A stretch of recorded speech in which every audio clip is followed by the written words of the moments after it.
Welcome, everyone, to another power-packed podcast brought to you by Chief. We continue our series with the co-founders of the good gentlemen who say to you, have an unlimited day, because they named their company UnlimitIT. We started our podcast series talking about service management, how it affects your bottom line. And one of the co-founders, Dewald, who's on the call with us today, really spent a bit of time talking to us about positioning service management in terms of improving your bottom line. In our second podcast, we swung a little bit to Chris, apologies, the other co-founder of the company, driving efficiencies, personalization, making service management relatable. And we spoke a bit about integration and making it relevant. We focused too on automation. Today, we kick off the third part in our six-part series. And this is about how a university utilizes service management to really delight their students, how to create a great student experience. We know that CX is a massive trend, and this is absolutely critical, not only for the internal staff of the university that the service management function historically focused on, but they swung and pivoted into a client experience, that being their students. Now, point of disclosure, the University of Pretoria is my alma mater, and certainly when I was studying at the university, we didn't know what service management was, and we had no clue about some of these features and functionalities. So to introduce you, we'd like to bring in Dewald today. Dewald Joubert, he's from the University of Pretoria. He leads change and configuration management at the university. Dewald, welcome. Thank you very much. I understand that you have a little bit of a wine interest or a wine farm interest. Is that true? Absolutely. Firstly, I'm a Joubert. I'm one of the French Huguenots that came in and brought wine to South Africa, as a matter of fact. But my family are wine farmers in the Boland in South Africa, specifically in the Slanhoek Valley in the Western Cape. So yes, I'm a avid wine drinker. I'm also a young winemaker, as a matter of fact, and I have one or two silver medals for my wine. So absolutely. Fantastic. Well, let's make some wine today. I think you have matured the university's IT environment sufficiently that we can taste of it. Absolutely. So certainly looking forward to that. The wines from the Slanhoek Valley, I have on good recollection, have won world awards and well-renowned. So hopefully that is transferable in terms of a service excellence capability that we can talk about today. Dewald, Chris, would you like to share a little bit around the reason for bringing Dewald into the room? Voice of the customer, so important. Yeah, sure. Thanks, Dennis. And just want to say I'm also a University of Pretoria alma mater. So I've got I've spent quite a bit of time at the university studying and working there. So I've got a definite passion for the university. So as we hooked off last week, we spoke about, or on the last series episode, we spoke about integrations and personalization and making service management more efficient. And we ended up with saying, all of this sounds great in a conversation like this, or even on PowerPoint slides, but showcasing a real world example of that is the better way of doing it, and learning from the university, or from a university or a customer that has done that. So one of our big colleagues that we spent quite a lot of time with, Dewald Joubert, he's passionate about speaking about service management, and it's also, I believe he's got a passion for the University of Pretoria, because he's been there quite a while as well. And as part of that, we see at the core of most education environments, as well as organizations and businesses, but there's a definitive focus on supporting research and learning in a continuous fashion. And supporting that would be experiences. And this becomes crucial in driving efficiencies and making sure our services are effective. So we are hoping, we believe, that Charles, as part of this podcast or this episode of today, will demonstrate or showcase some of those learnings that is had as part of the university and as part of that journey to value, for lack of a better word, I think. Yeah. Absolutely. Journey to value. That sounds fantastic. I'm going to ask Charles to give us a bit of the backstory. He inherited a particular environment at the university, and I'm pretty excited to understand what this backstory was, Charles. What did you inherit, and why has this story gained so much momentum? So when I started at the university, we was, as a matter of fact, still on Peregrine, I think, and just moved over to HP Service Manager, or the first flavor of it. And I'm giving my age away if you can't see the grey hair. And service management in those years were really just case management. That was, catch and pass on to your service consultants or your workstation support guys. But things have changed so much for the better. I mean, we really now starting to move into our vision of enterprise service management, where we are onboarding not only IT, where it was, originally the norm to have service management, but we are now moving to our vision of enterprise service management throughout the university. And to that extent, we've actually yesterday we've onboarded our 17th business unit, which is not IT, it's the Faculty of Education, where not all the teachers in the country, but a good number of teachers in the country get trained at. And it's driving that whole experience from a student to an integrated member of society.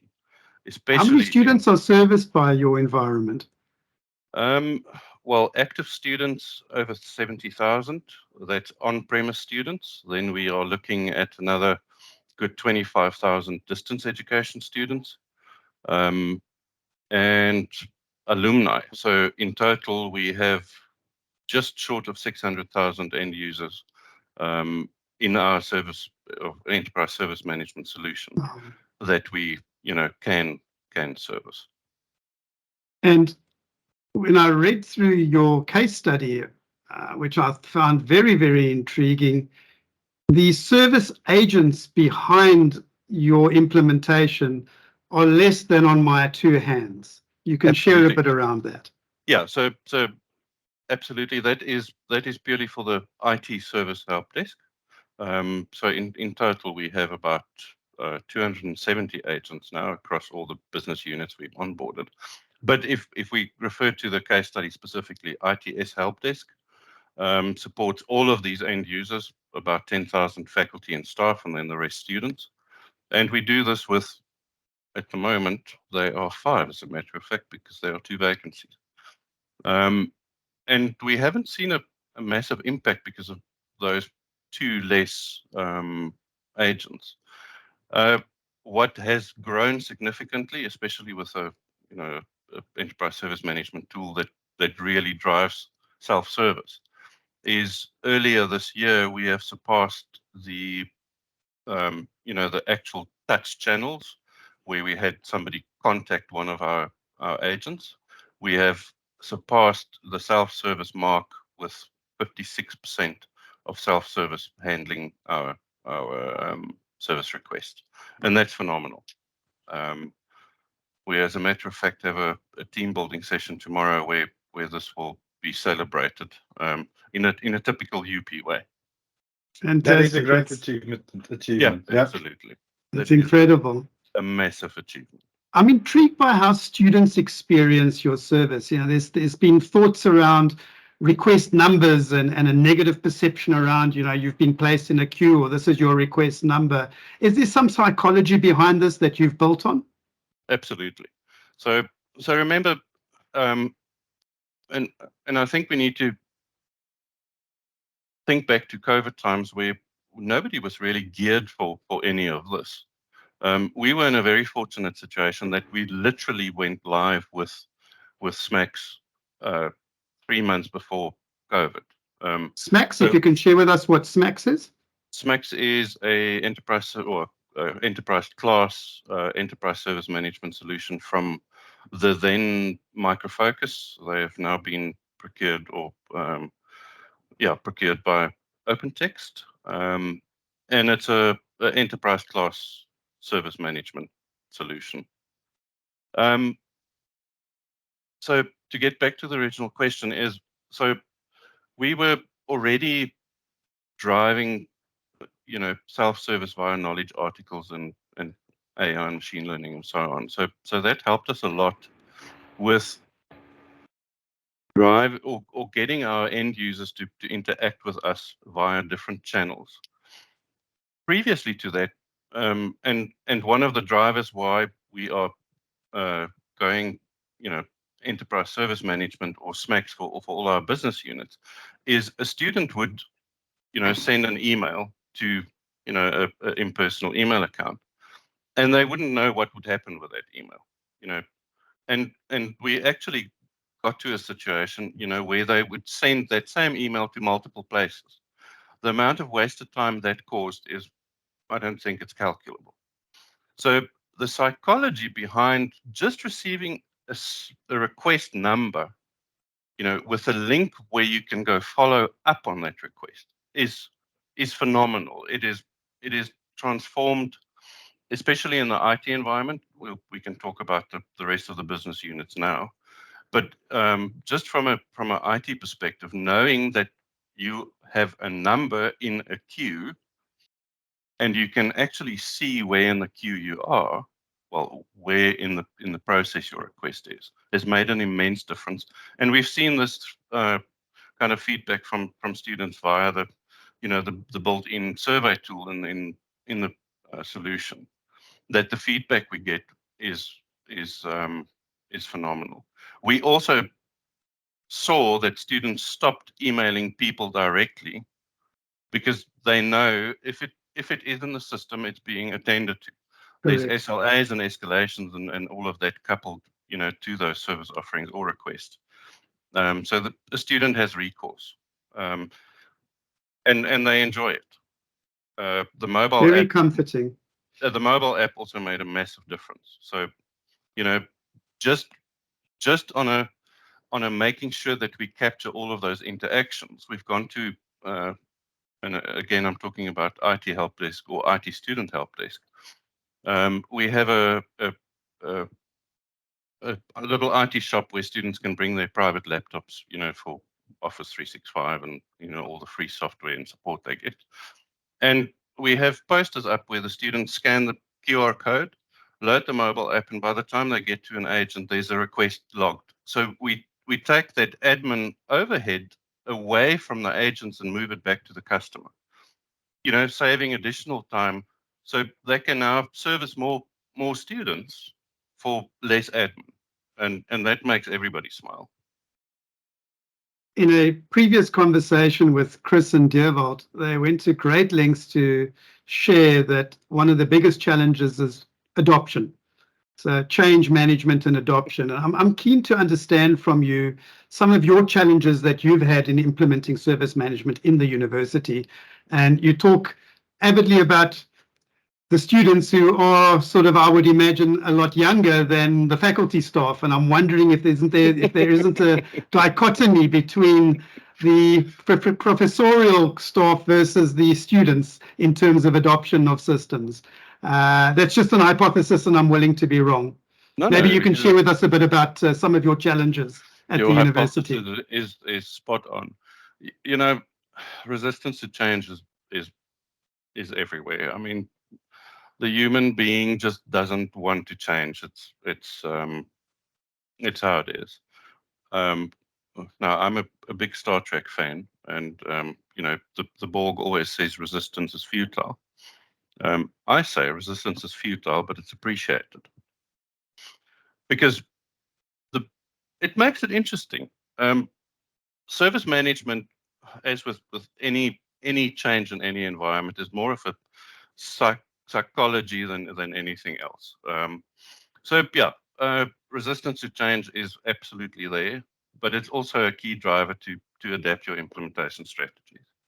And it's interesting, you know, and I always say I'm really fortunate to work in an environment that encourages. I mean, a university is supposed to be there for research and innovation, and I really enjoy my job working in an environment where we can do these kind of I don't want to say experiments because it's not an experiment, but where we have the leeway to play around with strategies to implement what we know is best for business in interesting ways. Another one is finances. We all live in South Africa. You know, we pay for the software in dollars, and the rand versus the dollar is a big enemy. But again, that brings us to being creative in writing your business cases. I think where a lot of people miss the point is, instead of writing a business case for return on investment, there's a case for that.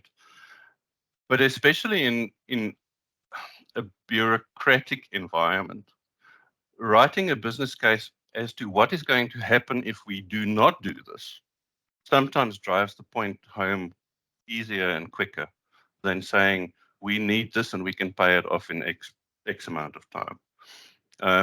So, you know, it's a matter of perspective. Everything in life is a matter of perspective. I think another one, especially in a academic environment, is where a lot of the institutional knowledge is locked up into people that sit on a little, and I'm probably going to step on toes now, on a little, you know, kingdom. And the moment you try and touch that kingdom, it is hands off. I'm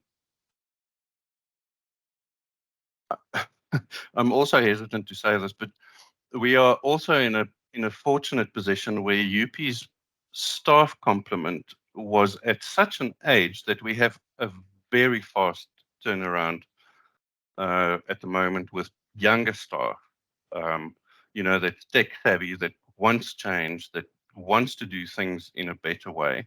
So in a sense that is helping us as well. And then metrics. Metrics is the ugly, horrible stepsister of performance management. You know, and again, this comes back to the whole psychology thing. Is the moment people are measured, they either perform well. They perform either in a good, increasing their performance, or they perform that they are now being measured. And the interesting thing is the moment that, especially in service management where you work in teams, the team actually sorts themselves out because you have metrics that people can see X, Y, and Z is doing so many requests, and a team member or the team notices that that person is not pulling their way. The team actually sorts it out automatically by themselves. So those are some of the challenges. I think the last one I want to talk about is silos, especially in a university environment. Is everything used to be so, you know, this is our domain, that's your domain, do not interfere. We can't do that anymore. Silos needs to be broken. So if somebody says to me, yeah, but we have to work in a silo because of X, Y, and Z, I just say silo schmilos. We'll, you know, what you do influences me, them, and them. We need to work together. And fortunately, we have management buy-in, so it makes it easier. Silo schmilo. Yeah, silo schmilos. That sounds fantastic. It sounds like a big change management challenge. I'm wondering whether And maybe, Dewald, you can also help us with some thinking around this too. I'm wondering whether or how students reacted to your implementation. In other words, did you hit it on the spot with what their needs were? I would imagine there were some challenges during COVID potentially, but now those challenges might have changed. How are you able to make sure that what it is that you are doing internally aligns with the client need, and in this case, potentially the student needs too? Dewald, you got a few thoughts on that, and then hand over to Shaw? Yeah, Dennis. So you kind of take us back to podcast one in one sense. And Shaw, I think if we just think a little bit back, we've had this similar or more specific discussion at the university around typically how one go about to ensure that you align your business objectives, and how do you typically go around to align your service management practice with the students' expectations and their needs. Would you maybe want to kind of unpack the thinking at the time? Yeah, there's a few things that come to mind. Ideation is an important one. Ideation and idea management is, we are in an environment, as I said before, where innovation and free thinking is really encouraged. And ideation makes absolute perfect sense to, get that information from students, their ideas, their fresh ideas, sometimes quirky ideas. But I mean, the moment you encourage that kind of thinking, and that brings me to the second point, what I want to make is feedback with feedback. It's wonderful if people give you ideas and, let's do this. But if you don't provide feedback to them on those ideas, you are going to stifle that innovative thinking and information you're getting for free from your students. So sorry for interrupting. I think it's also important to note, it's these things need to be measurable, as you mentioned previously. So as soon as you put a practice and mechanisms behind how you go about to measure your innovation and actually how it actually gets traction within your strategy, that is definitely one of the key points. Yeah. So linking those ideas to corporate university strategies, we have what we call UP 2025 that is now ending next year, and we are now working on UP 2030. So what do we want to achieve in the next 5 years? And ideation is one of the major drivers. So getting those ideas from our students and staff, and then linking them to our strategic pillars, how can these ideas support these strategies that we want to achieve, is absolutely valuable. I actually literally came out of a meeting discussing exactly what we're talking about now, just prior to this. And it's really exciting, seeing how people get the idea of, we don't have to think of everything, because we can't. We think in our little, well, mostly people think in their little or their field of expertise, not little field of expertise, but let's use the 70-odd thousand students we have, the 10,000 faculty and staff we have, and get those ideas and get things going. Yeah, and I think I just wanted to say on that you've got a go, Chris. No, sorry, Dale. So I just want to say you've got a fairly large think tank that you can leverage from to get all these all these innovative ideas. So you'd be it would be problematic if you don't make use of it. Yeah. Exactly. Yeah. Absolutely. And I think I believe the nice thing about this is, you've got that level of participation, understanding how one can measure it. It definitely supports adoption. And this is kind of, as we've all kind of mentioned in all the previous pods, adoption by far being the biggest problem. is a great innovative way of actually driving adoption. Absolutely. Yeah. I think I said right in the beginning, facts don't make people change. And Dennis, Chris said you alumnus of the University of Pretoria. So we literally decided in the meeting I just attended that don't just limit it to the current active students. We have industry leaders. We have, we train the professionals that become consultants to multinational companies. Get everybody involved, and get those ideas and innovative thoughts from them. So on don't that, just limit it. Yes.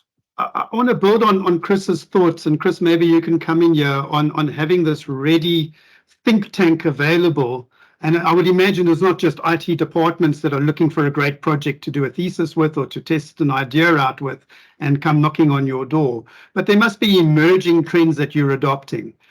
We've spoken about in the past around machine learning, around automation, around AI. Chris, maybe you can expand on this, and then maybe Charles can also add in some of these emerging trends that you're building on in becoming a cutting edge implementation for the university and beyond. Yeah, sure. Yeah, I mean, Dennis, and I believe you would be amiss if you ignore the potential positive impact that AI can have on the environment. The benefits that AI can bring to your environment from an insight or visibility point of view will guide you where to go and focus next. And the university, I know for a fact, has got a fairly large appetite for AI and understanding the benefits that AI can bring. And if you just look at it from at a glance of view, what AI would impact, it will impact the experiences of the students, of the academics, of the support personnel, and potentially it can have an effect that we shift and become much more person-centric. And the service that the organization or the university receives becomes much more personalized, because we can have this massive bulk of data that we can understand, that the machine can use to drill insight, to drill metrics, so that Charles and his colleagues can then utilize that to focus their next service experiences on. Charles, do you want to add something there, or maybe go deeper? Yeah, let me talk a little bit about AI and machine learning first, and maybe give you a practical example. So during COVID, as I said, we literally 3 months before went live with SMAX. Nobody expected a hard lockdown. And I mean, we were literally escorted off campus and said, you are going home now. And we had war room meetings on how we're going to do this. And I remember looking at, so in SMAX, there's a functionality specifically on knowledge management where it gives you these beautiful heat maps on what people are asking. So one of the channels we have in the solution is a chatbot. We call it Max. One of our student-facing one is called Mutusi, which means help in Sepedi. And I looked at these heat maps, and we could literally see what people are asking for, and within minutes write knowledge articles to address those questions. And I think, AI and machine learning is one of those buzzwords people throw around that they really don't understand. And that was like a defining moment, I think, for especially our management team, was we actually have a tool that can help us drive answering questions to our students and staff. And it was literally in a matter of 5 minutes, you could see, okay, these are the questions coming in. We should address it either by a new service or support offering, or with a new knowledge article. Also, the personalized service, I agree with Chris, is something that's really important. People are they are tired of just filling in a silly form. They want, if I know who you are because you logged onto my system, why should I ask you certain information because I already have it? So from that kind of point of view, personalization really makes a huge difference on a multiple levels, like adherence. It's easier for people to fill in 2 fields on a form that for something they really, not really, for something that we're asking them for information, than having to fill out their title, their name, their surname, all of that information we already have. So start using that information in a personalized manner, and that by implication drives your whole person-centric service delivery that you want to get to. I think the other one that is really important is metrics on the fly. Every third person thinks that they are a data analyst, and let's encourage that, because information that people can use to improve their job, their outcomes. If you provide that information to them in an easy way for them to manipulate that information without having to ask IT for a report on X, Y, and Z, that we don't understand what they want to get out of it.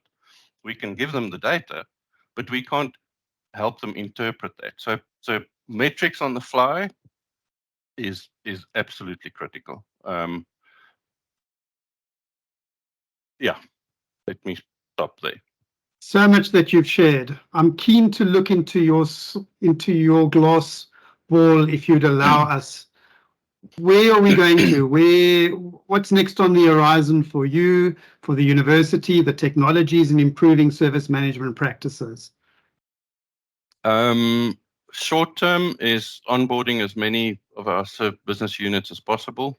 I got the news yesterday. Fortunately, our absolutely coalface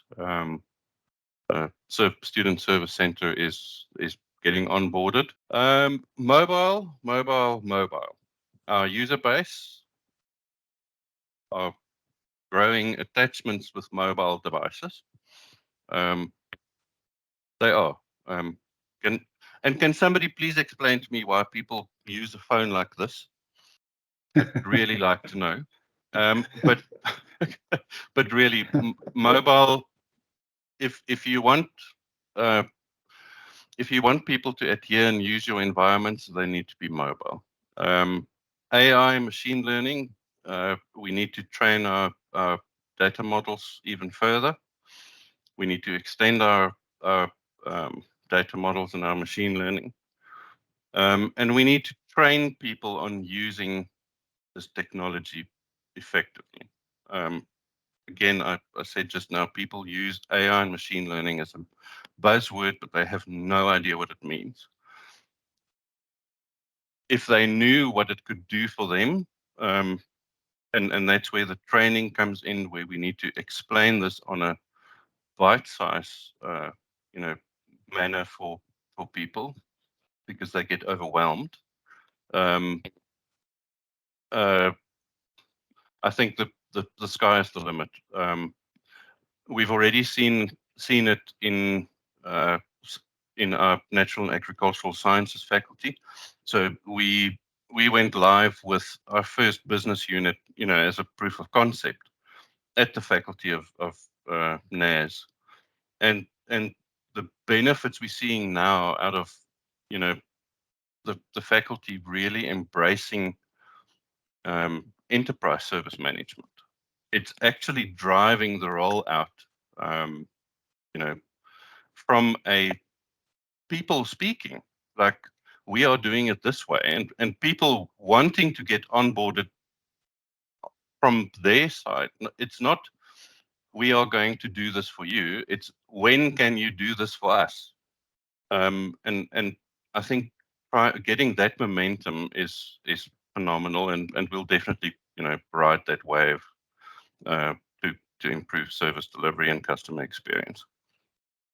Fantastic. I would imagine that you or the faculty management at the university would love to rein you in and balance your development spend with what is practical and client-centric. Is the question often asked of you, how do we know that this is customer-centric?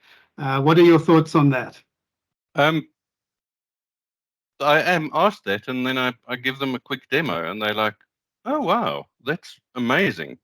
Why don't the rest of the enterprise systems, have the same kind of look and feel and make it, intuitive to use?"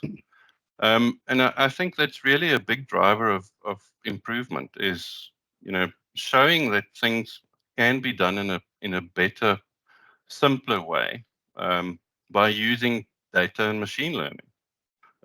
As I say, we are in an incredibly fortunate position that we have the user base we do. Smaller companies, your AI is as good as your data set. The bigger your data set, the better your outputs generally. It depends how you manage it, but we are in an incredibly fortunate position where we have a enormous user base that we can leverage, to drive improvement and make use of machine learning and AI. Are you asked at all to extend these services into some non-traditional functions, support functions, potentially control functions? Yeah. Any thoughts on that? HR comes to mind. I don't know if that's. Yeah. I'm aware of one bank implementing ITSM at the moment in the HR world, and they are struggling. Yeah. No, we went live with our also again as a pilot with our HR information system section. So only the HR employees could have access to the HR information systems, and it was such a success that they are now planning the HR, that all staff have access to HR information and HR service offerings. So yes, absolutely. It's actually a lot easier than academics. Because of the finance and HR environments being extremely highly regulated, it makes it a lot easier to onboard them than faculty that where they've always worked in a certain way with students. There's like over decades of this is how we used to do it. But again, it's because there's such a nice turnover in staff, it's becoming easier. But defining all those service offerings, I said earlier about all that institutional knowledge stuck in people's minds. Getting all of that written down in faculty environments is a little bit harder, but it's really rewarding for everybody, because another practical example is we saw during registration, during COVID actually, is we had a massive amount of of temp agents that assisted with live chat and so on. And just by driving knowledge management through standard operating procedures, you could really put somebody that has no idea what's going on during a registration. And with the AI and predictive or machine learning that predicts that this service offering or this knowledge article will answer this question for the student, if they can read, they can be an agent. And that was one of the driving successes of our registration period in 2022. Sorry, 2022. Feels they like can read, they can be an decade. agent. That triggers me. Yeah. Books that you would recommend to our audience that you think would be valuable? Could be a podcast too. I just wanted to say this podcast. Very digital. I listen to a lot of audiobooks. especially when I'm in the tractor during harvest time. I play an audiobook while I'm busy working. I'm terrible with names. I will send you a list of books and audiobooks to add on. We'll post that in the podcast underneath. Okay, all cool. Good in that regard. Which triggers me to the next question. When you stopped doing this, and if there was another role or job that you'd want to do, what would that be? Being a farmer. Being There a are farmer. so many opportunities for automation, for optimization. Especially with a labor situation, especially in South Africa, people are embracing automation, especially in agriculture. Being a farmer, there's so many things I could optimize, and I actually think I drive some of my family insane sometimes with let's do it this way rather. And it's exciting. It's especially in South Africa, agricultural industry there needs to be a lot more innovation. We are facing a food crisis across the planet. Prices are absurd. People need to eat, and automation could drive down prices. Beautiful. So much to be said for being a farmer in life. Yes, or just a grower. A grower of others. Even as a child, the fact that you could plant a seed and something grows just blows my mind. And isn't that a perfect metaphor for organizational life too, for growing others, planting a seed, Absolutely. developing and nurturing? Yeah. Fantastic. Scarce resources and putting them to use. Yeah, exactly. Talking about scarce resources, Charles, great chatting to you. Great idea, Dewald and Chris, to bring the client into the room. What can our audience look forward to going forward?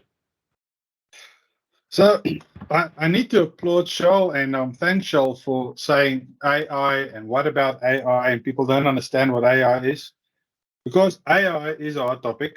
In our next podcast, we're going to deep dive AI, what the impact of it is, what is the influence of AI going to be. It's the impact actually at this point in time is still unknown, but we will discuss the potential influence of generative AI on service management practices and the impact thereof on user experiences and what they can expect how AI intermeshes with the service management practice. Fantastic. And if our audience want to get hold of you, Dewald and Chris, or connect with Charles via yourselves, how do they get hold of you? Well, I think we mentioned before, we're not social butterflies, but you guys can definitely find us on LinkedIn, on our website. And Charles, I think you guys are doing a stunning job. Dennis, Charles, thank you very much for taking precious time out of your morning to chat with us and to share all your experiences. We really appreciate it. Pleasure. Yep. Fantastic, Charles. That's awesome. I mean, that IT personality, I think they call it an ISTJ, introverted sensing, thinking, and judging. Interestingly enough, you share the role with two other career types, and that is nurses and pilots. Yep. ISTJ personalities. Pilots are ISTJs. So very, very interesting in that regard. Charles, fantastic. Great having you. Actually. You've got your PPL too? Fantastic. Fixed wing or rotor? Fixed wing. Fixed wing. Fantastic. So we share some commonality. At university, I can't afford a rotor. So it's interesting. When I was at the University of Stellenbosch, there's a tiny little airfield close to the university that I used to fly out of, which is very, very beautiful. And the circuit takes you over Somerset West Side, and there's more than enough vineyards over Val de Vie and others that you get to see. So I was a shocking fixed wing pilot. I couldn't trim it out properly. But Charles, fantastic. Great sharing with you and to our two co-founders from, we trust that you'll all have an unlimited day. Thank you very much. Thank you very much.